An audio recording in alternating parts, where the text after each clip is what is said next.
नमस्कार दोस्तों, आप सबों का स्वागत है आज की इस वीडियो में।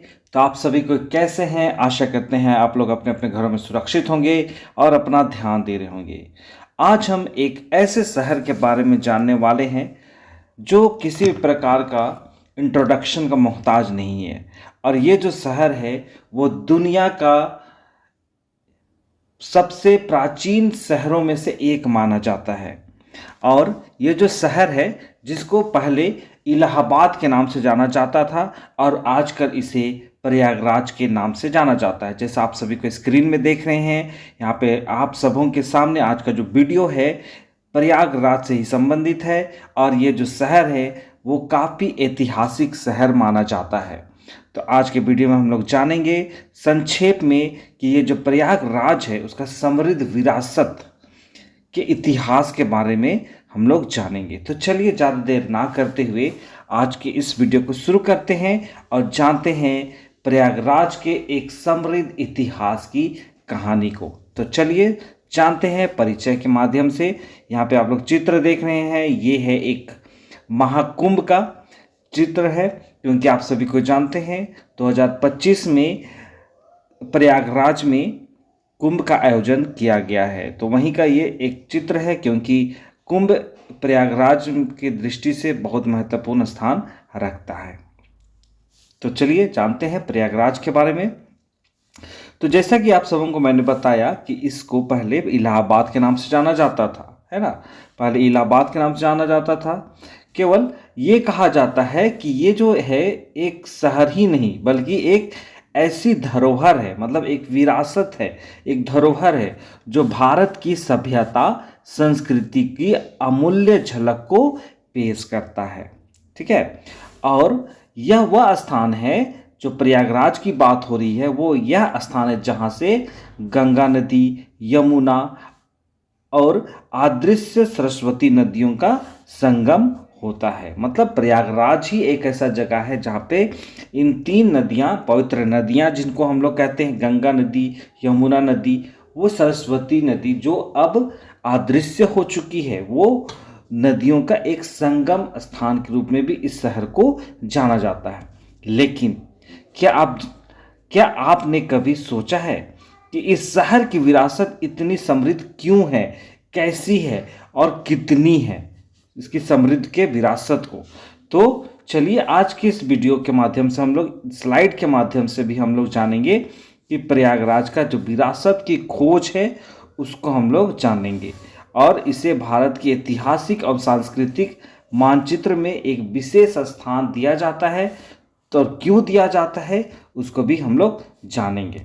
तो चलिए इतिहास की झलक से हम लोग जानते हैं प्रयागराज की समृद्ध विरासत की खोज को। तो ये जो प्रयागराज है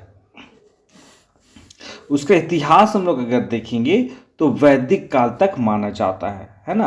प्रयाग इतिहास मतलब इतिहास के माध्यम से हम लोग देखेंगे तो इसका जो इतिहास है वैदिक काल तक माना जाता है।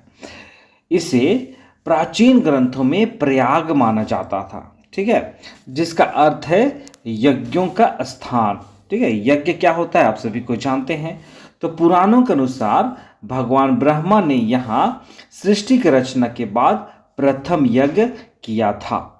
और मौर्य काल, गुप्त काल और मुगल काल के दौरान यह शहर शिक्षा के क्षेत्र में, कला के क्षेत्र में और संस्कृति के क्षेत्र में एक महत्वपूर्ण केंद्र के रूप में भी इसको जाना जाता था, इस शहर को।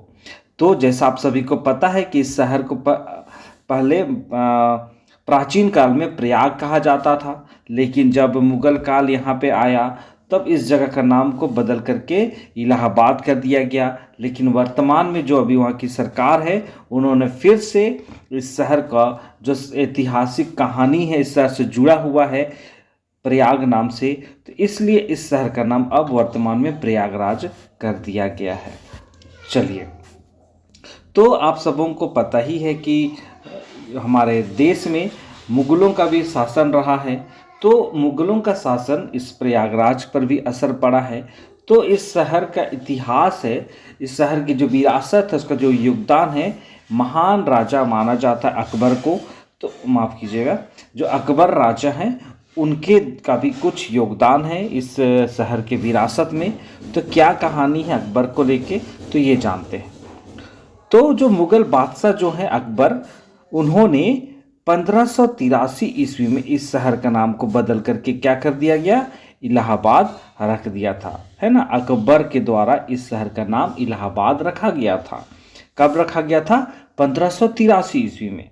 और यहाँ एक किला का भी निर्माण कराया था अकबर के द्वारा, और यह किला आज भी प्रयागराज के समृद्ध विरासत का प्रतीक माना जाता है।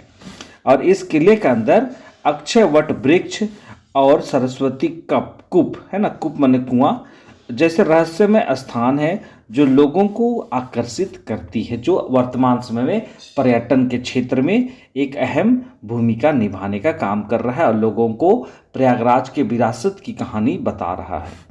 तो इस किले के बारे में हम अलग से एक सेपरेट वीडियो में बनाऊंगा, उसके माध्यम से हम लोग जानेंगे इस किले के बारे में। चलिए, जैसा आप सबों को पता है कि कुंभ का भी एक महत्व है इस शहर में, है ना। तो आप सबों को पता है जो प्रयागराज का जो पहचान है उनके संगम और कुंभ मेले से है। संगम क्या है, नदियों का संगम, गंगा नदी, यमुना नदी और सरस्वती नदी का संगम से भी इसको पहचाना जाता है। और साथ ही साथ कुंभ मेले के द्वारा भी इस शहर की पहचान है। और यह जो कुंभ मेला है हर 12 साल में यहाँ आयोजित होता है। और ये दुनिया का सबसे बड़ा आध्यात्मिक आयोजन माना जाता है। ये जो कुंभ मेला है दुनिया का सबसे बड़ा आध्यात्मिक आयोजन माना जाता है। यह न केवल भारत बल्कि पूरी दुनिया से श्रद्धालु और पर्यटकों का आकर्षित करता है। यह कुंभ मेला जो आपके 12 सालों के बाद प्रयागराज में होता है, और 2025 में प्रयागराज में ही इस कुंभ मेले का आयोजन किया गया है।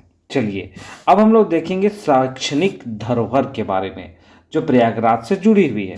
तो ब्रिटिश काल की बात है, तो ब्रिटिश काल में इलाहाबाद विश्वविद्यालय की स्थापना हुई थी, ठीक है, जिसे पूर्व का ऑक्सफोर्ड कहा जाता था। ठीक है, कहा जाता है, माफ कीजिएगा, कहा जाता है। पूर्व का मतलब ईस्ट इंडिया का, ठीक है, ईस्ट इंडिया का इसको इलाहाबाद विश्वविद्यालय को ऑक्सफोर्ड यूनिवर्सिटी भी कहा जाता है। और इस विद्यालय ने भारत के कई महान नेता और विद्वान दिए हैं, जैसा आप सभी को यहाँ पे साइड में देख सकते हैं। यहाँ पे मदन मोहन मालवीय है जो भारतीय राष्ट्रीय कांग्रेस के अध्यक्ष रहे हैं। तो आप लोग यहाँ पे इसको पॉज करके भी देख सकते हैं या फिर इसको स्क्रीनशॉट भी ले सकते हैं। चलिए, आप लोग यहाँ पे देख सकते हैं कि ये जो है विरासत किस तरह से प्रयागराज के लिए बहुत अहम स्थान रखता है। तो चलिए, अब हम लोग देखेंगे साहित्य और कला के क्षेत्र में भी इस शहर ने बहुत अहम विरासत दिया है हमारे देश को। तो प्रयागराज की बात की जा रही है यहाँ पे, तो यहाँ पे जितने भी महान भारतीय साहित्यकार हैं, है ना, तो उसका भी एक कला के क्षेत्र में, साहित्य के क्षेत्र में यह प्रयागराज एक केंद्र के रूप में भी प्राचीन काल से लेके अब तक वर्तमान समय तक एक केंद्र के रूप में माना जाता है। और इस जो यह शहर है प्रयागराज, तो इस प्रयागराज ने महादेवी वर्मा, सूर्यकांत त्रिपाठी निराला, हरिवंश राय बच्चन, प्रेमचंद जैसे महान साहित्यकारों को देने का काम किया है। जैसे यहाँ पे आप लोग चित्र देख रहे हैं इन सारे महान साहित्यकारों के बारे में। तो ये सारी कहानी है। तो चलिए, निष्कर्ष के तौर पे भी हम लोग कुछ न कुछ बातें हैं देख सकते हैं।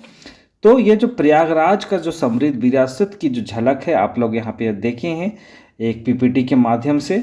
इस शहर की हर गली, हर कोना आप में एक कहानी समेटी हुई है। यह केवल नदियों का संगम नहीं बल्कि इतिहास, धर्म और संस्कृति का भी संगम माना जाता है। क्या आप इस ऐतिहासिक शहर की यात्रा करना चाहेंगे? तो आप सबों से अनुरोध है कि आप लोग अपने अपने राय दीजिए, कमेंट दीजिए, ताकि इसके माध्यम से मैं समझ सकूं कि ये वीडियो आप सबों के लिए काफ़ी फ़ायदेमंद रहा है, आपकी नॉलेज के लिए, ज्ञान के लिए।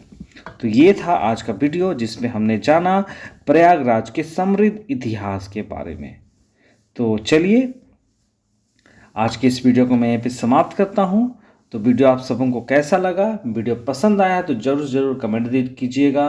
और जो लोग नए हैं इस चैनल में वो लोग चैनल को सब्सक्राइब कीजिए, ताकि क्योंकि इस चैनल में इसी तरह के कई ऐतिहासिक कहानियाँ आप सबों के सामने दिया जाता है। तो चलिए आज के इस वीडियो को यहाँ पे समाप्त करते हैं, मिलते हैं एक नए वीडियो के साथ। तब तक अपना ध्यान दीजिए, सुरक्षित रहिए और हमेशा खुश रहिए। बहुत बहुत धन्यवाद।